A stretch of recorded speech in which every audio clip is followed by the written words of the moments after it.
my gentle and of course very modern apes, and welcome to another episode of the Library of Errors, where I, a PhD student in biological anthropology, am going through contested bones, two non-paleoanthropologist creationist attempts at debunking all of human evolution.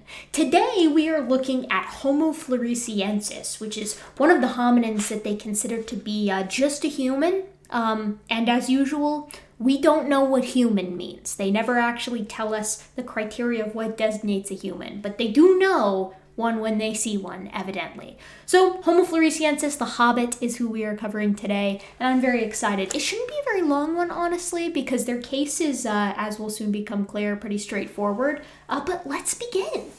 Homo floresiensis. Is Hobbit a new species? This is something that they do a lot in this chapter. They don't call it the Hobbit, or, Homo floresiensis. They call it Hobbit. So it starts off with a quote from Lee Berger, the classic South African paleontologist. Flores LB1 may represent a congenitally abnormal individual drawn from a small-bodied population of Homo sapiens, results from founder effects, genetic isolation, and a high inbreeding coefficient.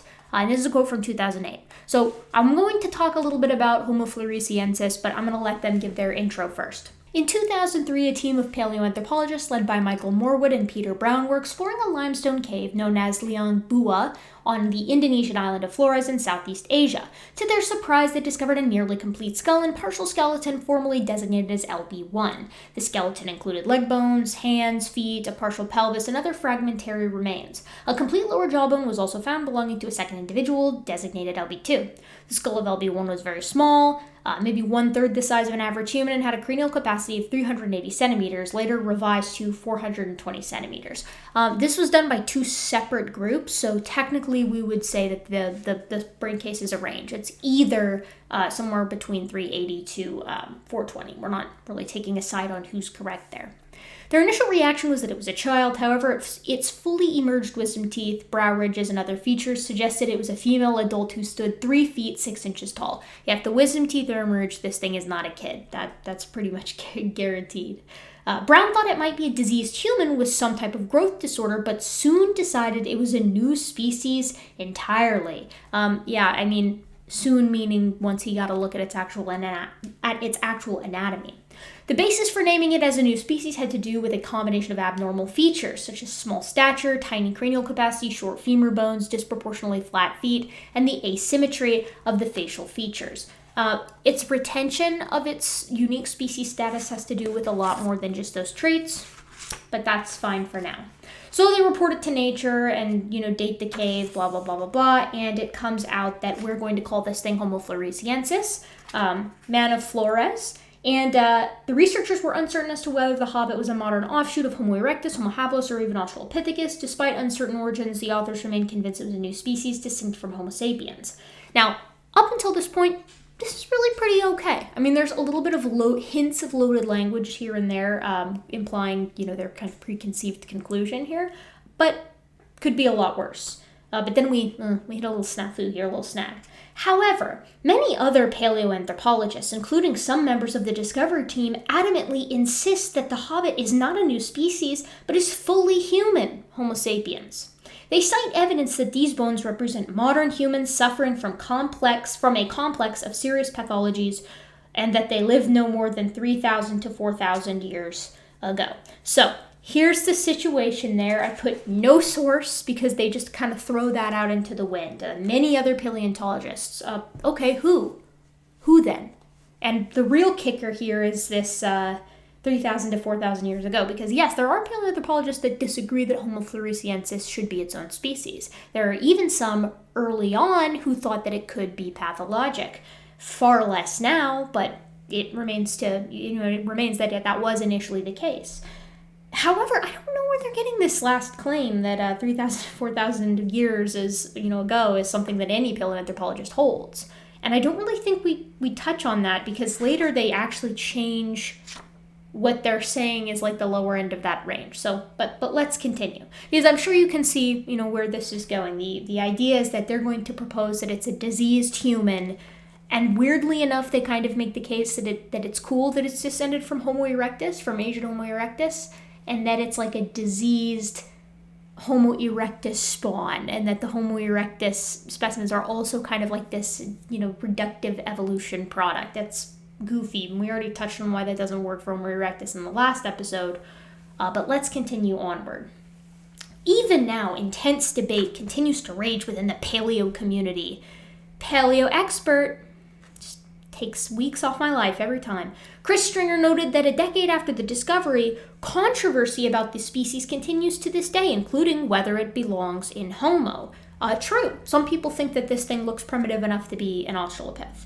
And then he's got a quote here from about paleo researchers who are arguing from 2016. It's like, yeah, in 2016 they were still arguing. A lot of the more recent work has pretty much dispelled the notion that this thing is a pathologic human. And although there is still debate, like really light debate on some people who want to stick it in Australopithecus, I really don't think that that's going to last for very long given its affinities to Homo, early genus Homo. Now that could be Homo habilis. And then, the question is, okay, Homo habilis is in Africa. How did this thing get to Flores? We'll get to that later as well. The paleo experts who insist the Flores hobbit is a legitimate new species, distinct from humans, originally claimed the hominin was present on the island of Flores as early as 92,000 years ago and disappeared 12,000 years ago. However, a more recent study published in Nature offers a revised time span, from 190,000 years ago to 50,000 years ago, possibly surviving long after. Yes, one of the more recent papers, one of the more recent works to come out of the earliest team at Liangbua says, like, maybe it's still there, like now. That didn't go over well with the people that I know, but I digress. They say this paper indicates that Hobbit, Homo floresiensis, may have lived alongside Homo sapiens, who arrived on the island between 55,000 and 35,000 years ago. A separate 2016 study reported additional fossil findings suggesting the Hobbit may have lived on the island much earlier, 700,000 years ago. Okay, so interesting. Like, that's a lot of ranges. It looks like the minimum proposed here is 12,000 years ago, like the most recent. And as late, it's maybe getting there as early as 700,000 years ago. So then how does this next sentence, square with you guys? So at this point, the age for these bones could range anywhere from 1,000 to 1 million. Huh? No, it couldn't. That's 300,000 years off on the more ancient side, and 11,000 years off on the more recent side. That's just like hyperbole, but they mean it. So now they're saying 1,000 is something that would be reasonable. Okay, whatever its age, proponents of the new species hypothesis regard the Hobbit as a miniaturized version or descendant of Erectus that arrived on the island perhaps 1 million years ago. Okay, so again, there's no source here, that's just being kind of thrown out there. Some would even consider the idea that the Hobbit evolved directly from Australopithecus. To support their view, the researchers claim the Hobbit displays an evolutionary mosaic of Australopithecus and Homo traits. However, many other leading paleo experts reject those dates and completely reject the new species designation. So there's a little bait and switch going on here, because people do disagree with the most recent set of dates, but not in favor of 1,000 years and not in favor of anything, as recent as 6,000 even. No one is saying that, but we'll bait and switch there. Instead, they highlight a number of skeletal features shared by the modern pygmy Homo sapiens population that still lives in the neighborhood of the cave.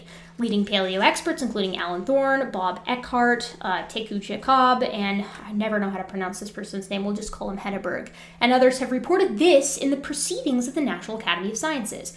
If this population of Homo floresiensis ended up isolated genetically up until the very recent past, how can the identical anatomical features shared by members of the putative new taxon and subsequent Homo sapiens, and then they reference the Rampasasa pygmies that lived near Liangbua Cave, be explained? Alternatively, if contact and inbreeding did occur, how could separate species status for Homo floresiensis be justified? So that's from 2006. This is another thing that Contested Bones does all the time, as I've mentioned in literally every other episode. They use old quotes contesting the current status, not appreciating the fact that subsequent studies have changed the minds of many of the people who were in that initial sort of disagreement camp.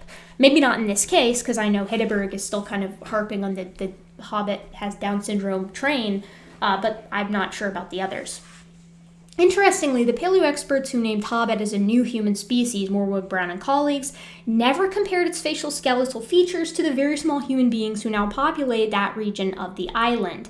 They really don't have to. I don't think they didn't, but they really don't have to because the Hobbit, Homo floresiensis, has very clear basal characteristics, for instance, the lack of a chin, right? Obviously, the small cranial capacity that is significantly smaller than the Rempesasa pygmies that are living on the island today. It's got primitive aspects to the dentition, facial prognathism, many different aspects of the postcranial that we'll get to momentarily. So I digress. I mean, that would be like saying, in my opinion, that would be like saying, why didn't they compare, the face of Homo floresiensis to the face of Australopiths? Because it's very clearly not an Australopith. All right, so these and other researchers liken the LB1 abnormalities, asymmetry of the skull, to known human diseases. These paleo experts have insisted that the Hobbit is a modern human which suffered from microcephaly, which is a well-known developmental disorder that results in a misshapen skull with a reduced brain case. Other possible developmental disorders that have been suggested include cretinism, Laron syndrome, and Down syndrome. And they actually spell Down syndrome wrong. Like, these guys think it's Downs syndrome, like Downs has the syndrome. It's Down syndrome. Anyways, okay. And I want to kind of change what I said a little bit earlier. It would be appropriate to compare the face of LB1 to those of Australopiths. I was simply making a point that when there's something that clearly sticks out as this thing is distinct, I think it's a little bit redundant to compare it to an entire people group and like rope them in. I don't think that would have been an appropriate course of action. All right. About 2.5 years ago, they quote from Henneberg, about 2.5 years ago it clicked. I could see all sorts of signs of bones that were compatible with Down syndrome. There are about 20 or so characteristics that are matching. There's not a single characteristic of LB1 that doesn't match. In support of the disease modern human interpretation, they note in their paper that the skeletal features of LB1 were not found in the skeletal remains belonging to the 8 other individuals recovered from the dig site at the time. So, yeah, but most of the features of Down syndrome that they were using come from the crania, right? And this is the only crania, like complete crania of this magnitude, that's that well preserved that we have. So like, what are they going to compare it to?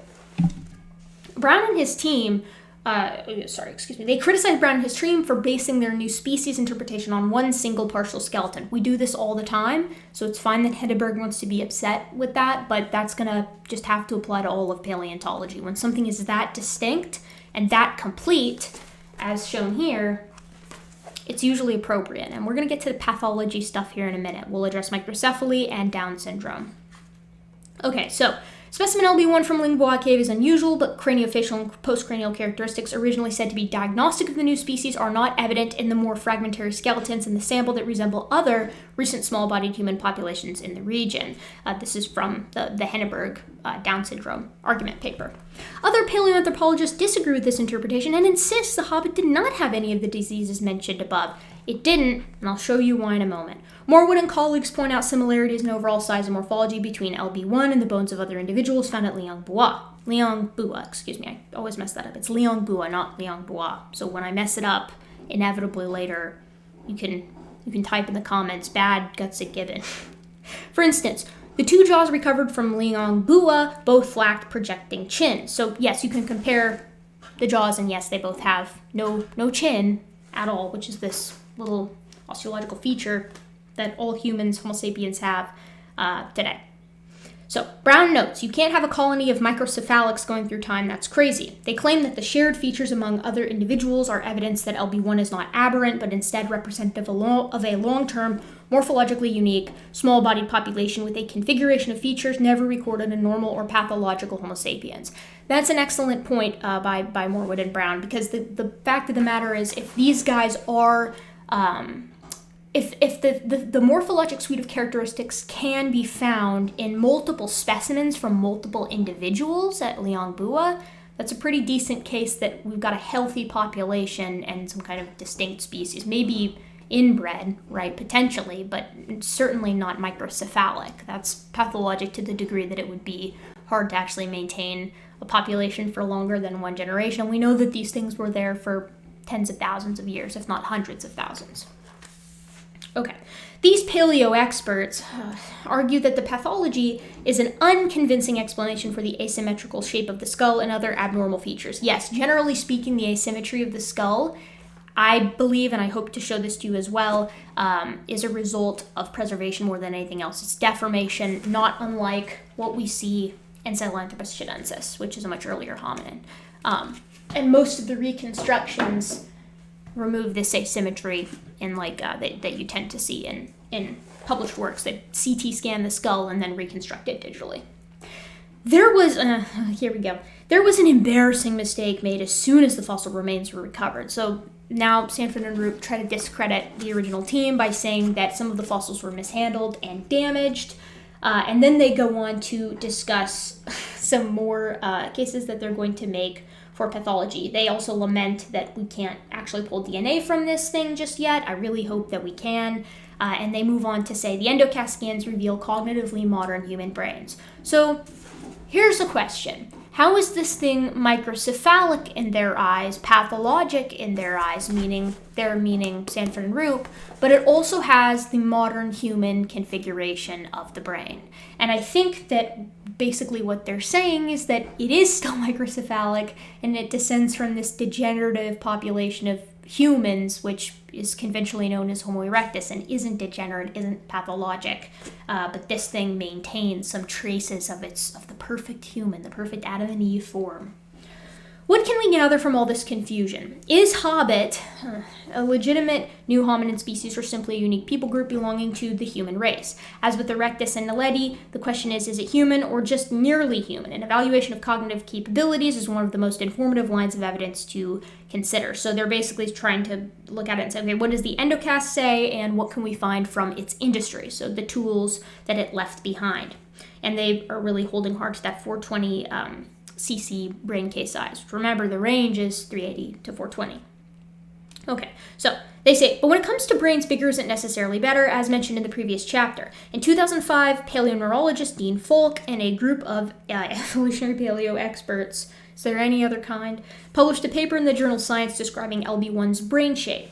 The shape of the Hobbit's brain was digitally reconstructed by taking CT scans of the interior of the brain case, and this is that thing I was just talking about, and reconstructing it. The researchers compared Homo floresiensis' brain shape to that of chimps, Homo erectus modern women, and a modern human that suffered from microcephaly. Their comparative analysis revealed that the Hobbit looked most similar to Homo erectus, only smaller. So, this is certainly a case for the kinship of Homo floresiensis to Homo erectus. Maybe an Asian Homo erectus disperses down into the island of Flores and other nearby island chains. But this is really relying hard on that previous chapter, for their Young Earth Creationist case anyways, that Homo erectus is just human, and I feel that I showed quite well that it isn't. Homo erectus is this distinct organism with a distinct suite of morphologic characteristics and behaviors. But we'll touch more on that in a minute. Since erectus has been recognized by paleoanthropologists as having advanced cognition, not human level though, remember, this came as a surprise to the researchers. Folk was stunned to find distinct temporal lobes that reveal the Hobbit's cognition was just as advanced as modern humans. That is not a quote, and we'll see if that actually holds. Just as advanced as modern humans, I believe, is an imposition of Sanford and Roop because they already hold that Homo erectus is just as advanced as modern humans. So therefore, if floresiensis is similar to erectus, they could just go A to C.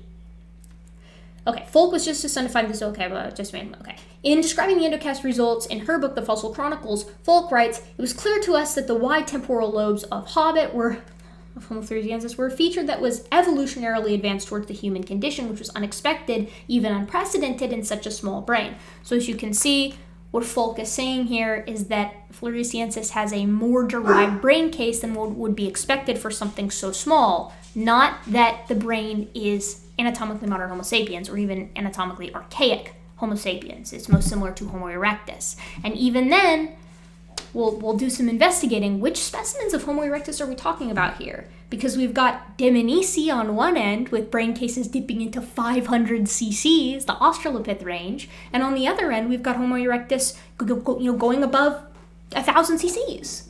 I just get so excited. I just stutter because I'm excited. Before we get into this paper, I want to make a note that Stanford and Root make a really big to-do about Falk's mentioning of the presence of an organ called Brodmann's area 10, so BA10, on the frontopolar cortex. It's a region of the brain activated during numerous cognitive tasks, such as so they're basically making the case that this is a very, very human, anatomically modern Homo sapiens trait to have BA10. Keep that in mind. And then also keep in mind, too, they make the case that the presence of charred bones and charred stones at the area, they actually use this quote, which I think is kind of funny. There are also circular clusters of burnt stones akin to hearth arrangements. If you go to the effort of making a tidy fireplace, it's not a huge step to have a barbecue. So they take the fact that Homo floresiensis could probably utilize fire, and they want to kind of extrapolate that to, again, modern human, or at least, very recent human level cognition. So let's keep all of that in mind as we go through this, and let's also go ahead and put to bed this idea that Homo floresiensis had microcephaly or Down syndrome. Is it valid as its own species, rather, unique and separate from Homo sapiens? So this first paper by Dean Falk et al. Says brain shape in human microcephalics and Homo floresiensis. This is that not Morewood, excuse me. This is the one that we were just discussing in there with the BA10. So in the abstract, they note, because the cranial capacity of LB1 is only 417, so that's within that range of 380 to 420, some workers propose that it represents a microcephalic Homo sapiens rather than a new species. This hypothesis is difficult to assess, however, without a clear understanding of how brain shape of microcephalics compares with normal humans. We compare three-dimensional computed tomographic reconstructions of the internal brain cases, virtual endocasts that reproduce the details of external brain morphology, including cranial capacities and shape, from a sample of 9 microcephalic humans and 10 normal humans. So they compared the Liang-Bua LB1 Homo floresiensis skull, this bad boy right here, and they compared it to 9 people with microcephaly and 9 quote-unquote normal humans. Discriminant and canonical analyses were used to identify 2 variables that classify normal and microcephalic humans with 100% success. The classification functions to classify the virtual endocast from LB1 with normal humans rather than with microcephalics. On the other hand, our classification functions to classify a pathological Homo sapiens that, like LB1, represents a 3-foot-tall adult human female and an adult pseudo-microcephalic woman that is alleged to have an endocast similar to LB1's with the microcephalic humans. Although microcephaly is genetically and clinically variable, virtual endocasts from our highly heterogeneous sample share similarities in protruding and proportionally large cerebella, relatively narrow flat normal surfaces compared with normal humans. These findings have relevance for hypotheses regarding the genetic substrates of hominin brain evolution, and may have medical diagnostic value. Despite LB1s having brain-shaped features that sort it with normal humans rather than microcephalics, other shape features and its small brain size are consistent with its assignment to a separate species. So not only did it not group with the microcephalics, it grouped more with normal humans than microcephalics, but it also grouped alone in several features. Now, one of those features, interestingly enough, as we scroll down, this is a really nice comparison, so you can see the tomography of all those guys.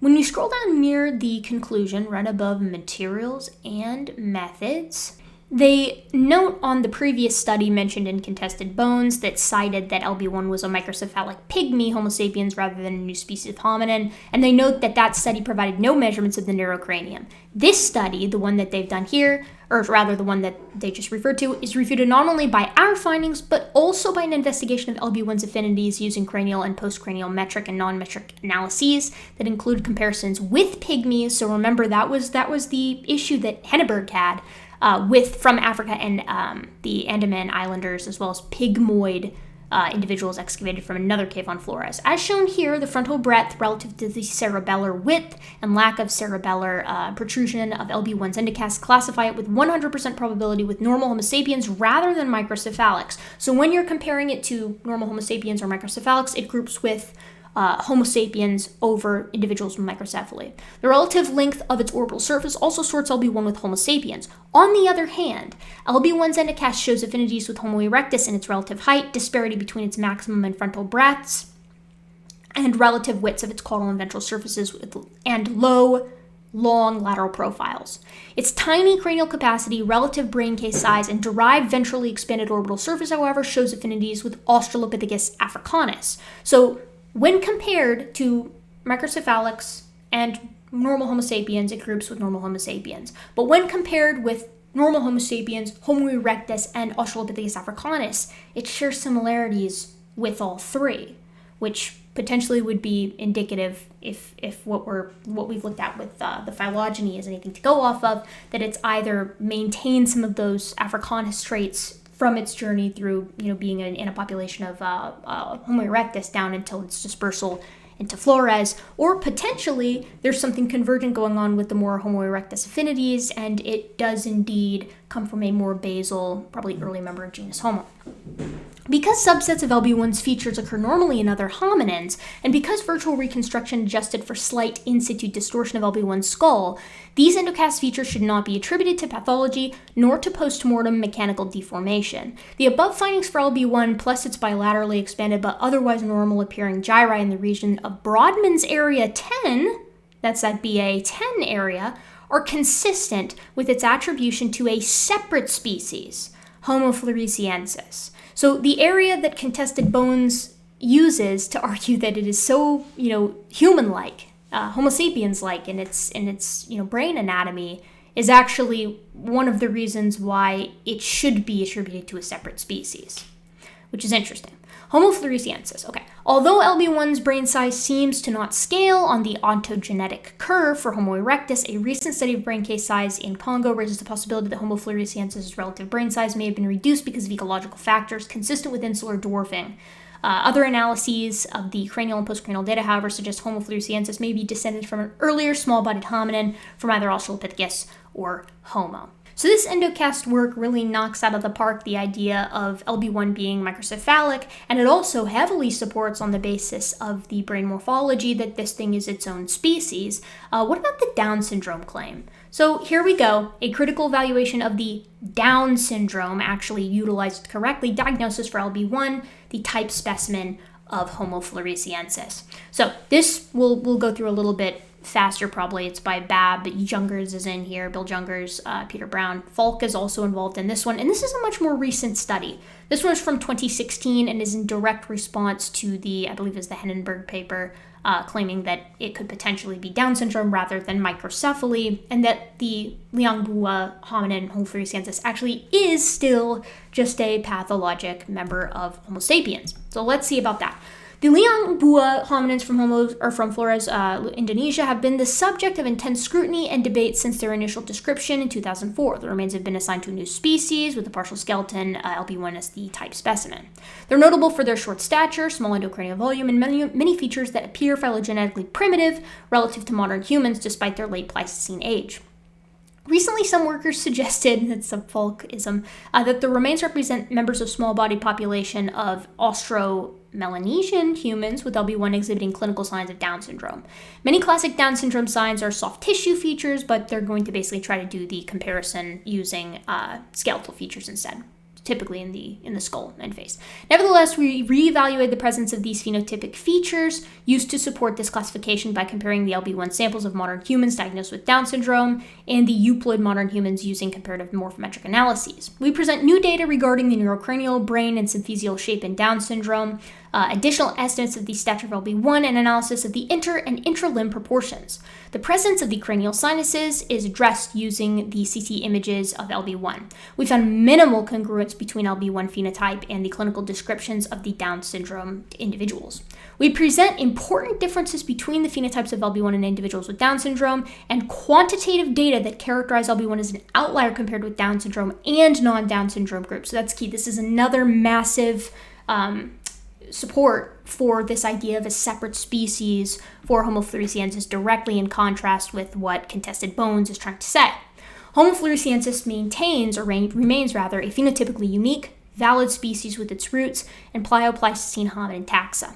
So I have one thing I want to show you here that I really like, and it is, I'll put this link in the description for you so you can check it out for yourself. But it's this nice list of features. They actually go through and categorize the features of individuals with Down syndrome, their presence or absence and their presence or absence rather in LB1, both in Henneberg's study in 2014 and in this study here. And overwhelmingly, they find that this thing does not have very many of the diagnostic characteristics at all of an individual with Down syndrome, and I would even make the case that the ones that it does have could potentially just be found in most more basal hominins, right? They're more basal characteristics in general.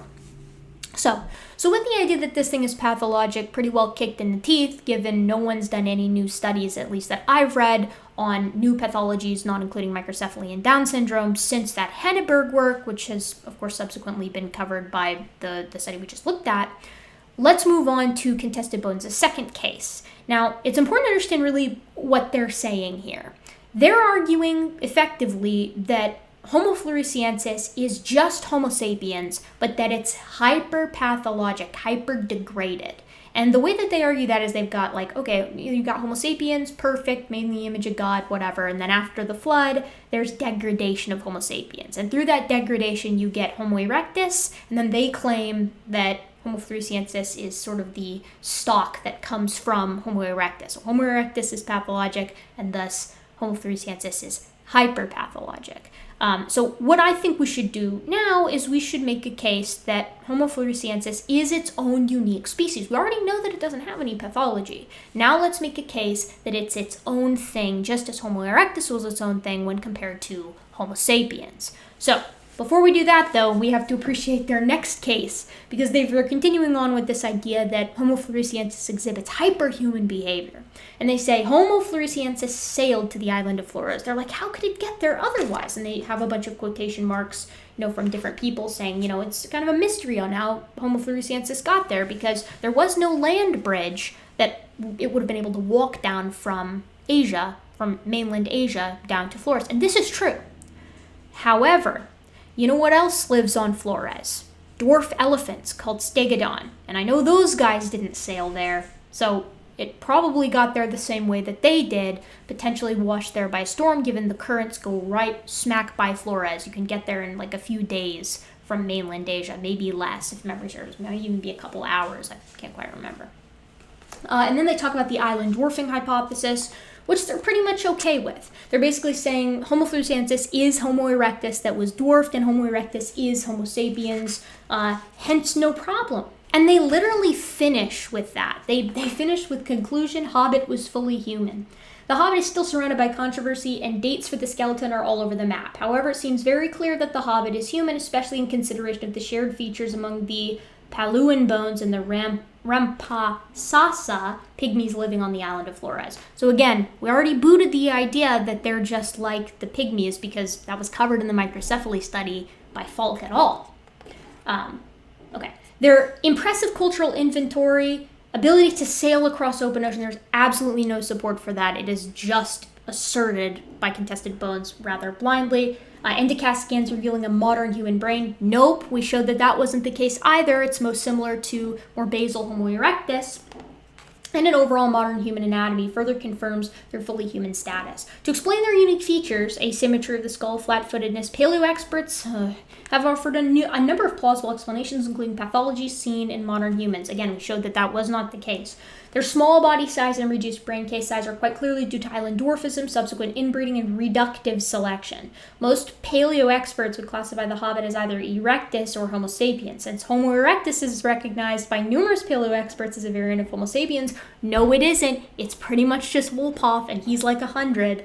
It is entirely reasonable to identify the Hobbit as a variant of Homo sapiens, one of us. And then they have a latest development section where they talk about how in 2017, Alexandra et al. Find that Homo floresiensis falls phylogenetically closest to Homo erectus, which, cool. But at the end, they say this sentence. They go, it may have been called, or it may also be called adaptive degeneration because reduced brain and body size, even as an adaptation to near starvation conditions, is achieved via degenerate processes. No, it's not. And then they say, we propose high levels of inbreeding and mutation accumulation, as expected of isolated populations, would accelerate this process. So inbreeding and hypermutating are at direct odds with one another.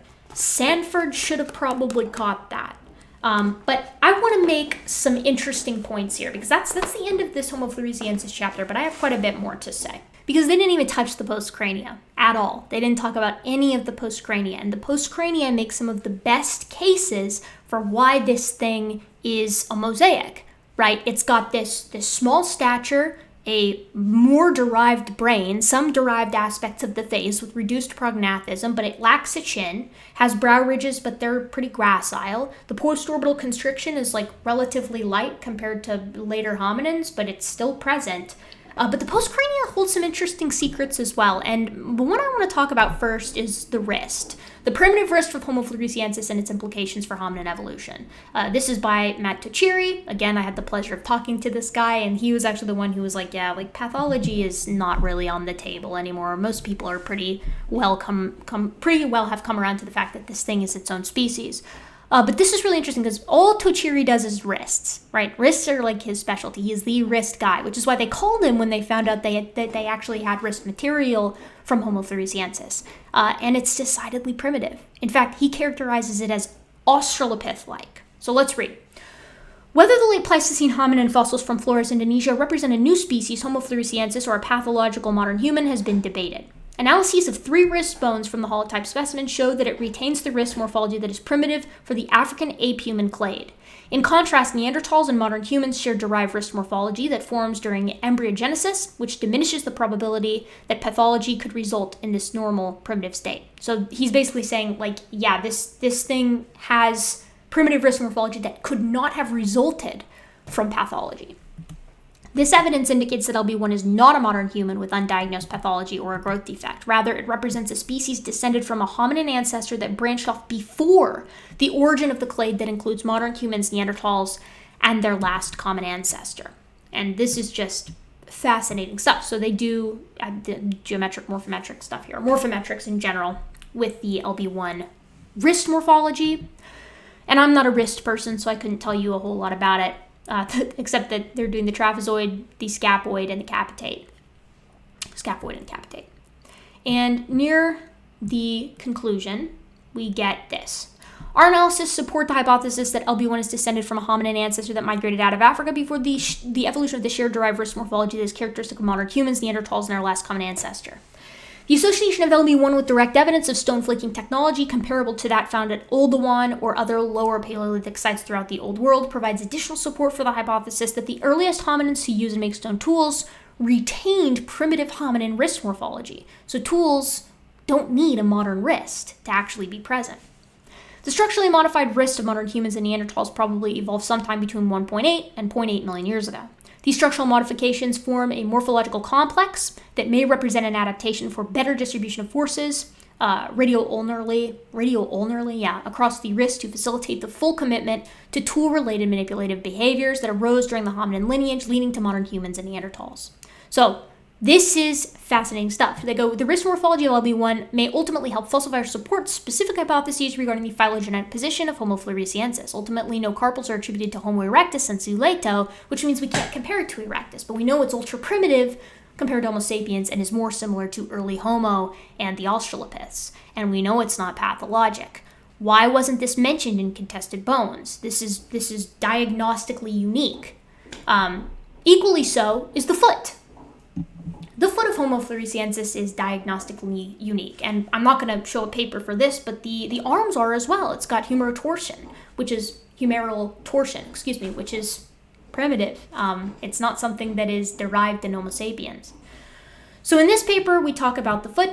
It's by Bill Jungers et al., the foot of Homo floresiensis. They talk a little bit about who and what it is. Although the metatarsal robusticity sequence is human-like and the hallux or the big toe is fully adducted or in line with the other toes, other intrinsic proportions on the pedal features are more ape-like. The postcranial anatomy of Homo floresiensis is that of a biped, but the unique lower limb proportions and the surprising combination of derived and primitive pedal morphologies suggest kinematic and biomechanical differences from the modern human gait. Therefore, LB1 offers the most complete glimpse of a bipedal hominin foot, whose mosaic design that lacks the full suite of derived features characteristic of modern humans and whose mosaic design may be primitive for genus Homo. These new findings raise the probability raise the possibility, that the ancestor of Homo floresiensis was not Homo erectus, but instead some other more primitive hominin whose dispersal into Southeast Asia is still undocumented. They actually did have something on the shoulder that I wanted to show you, and the upper limbs. So this is titled Homo floresiensis and the Evolution of the Hominin Shoulder. They do the normal thing where they introduce the hominin, and they go on to say, assuming a modern human shoulder configuration, such a low degree of humeral torsion would result in a lateral set to the elbow, Such an elbow joint would function more nearly in a frontal than sagittal plane, and this is certainly not what anyone would have predicted for a tool-making Pleistocene hominin. We argue that Homo floresiensis probably did not have a modern human shoulder configuration. The clavicle is relatively short, and we suggest the scapula was more protracted, resulting in a glenoid fossa that faced anteriorly rather than laterally. A posteriorly directed humeral head was therefore appropriate for maintaining a normally functioning elbow joint.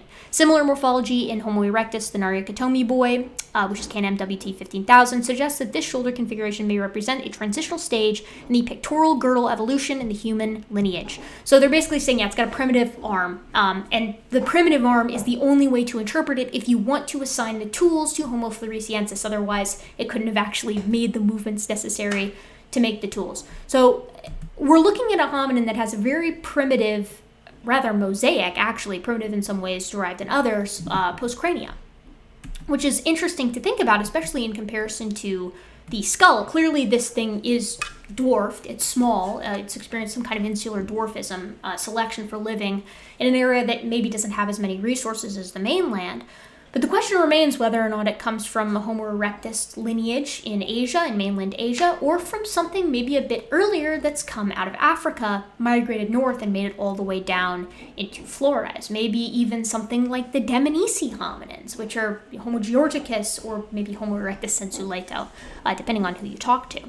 But what we do know is this thing isn't a pathologic member of Homo sapiens, and it is distinct from Homo erectus as well. So contested bones' case for this thing being fully human is just dead on arrival. There's absolutely nothing to support it, cranially or postcranially. And I find it very interesting that they chose to just omit all the postcranial material and not talk about it, I guess, at all. Contested bones, once again, makes its bread and butter obfuscation. They just use old sources and hope that you don't notice that, no one is actually proposing the case that they're making anymore. This is what they did with Homo erectus, and it's what they've done with Homo floresiensis.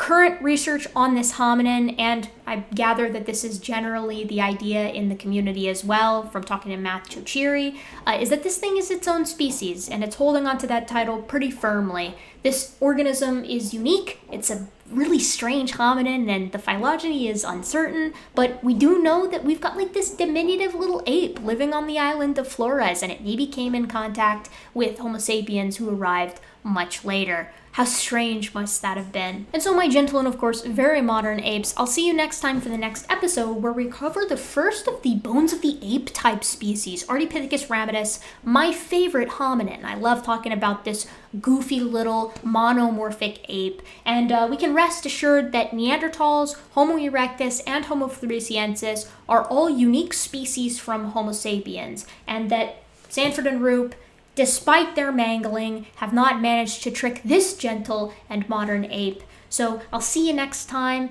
Take care of yourselves.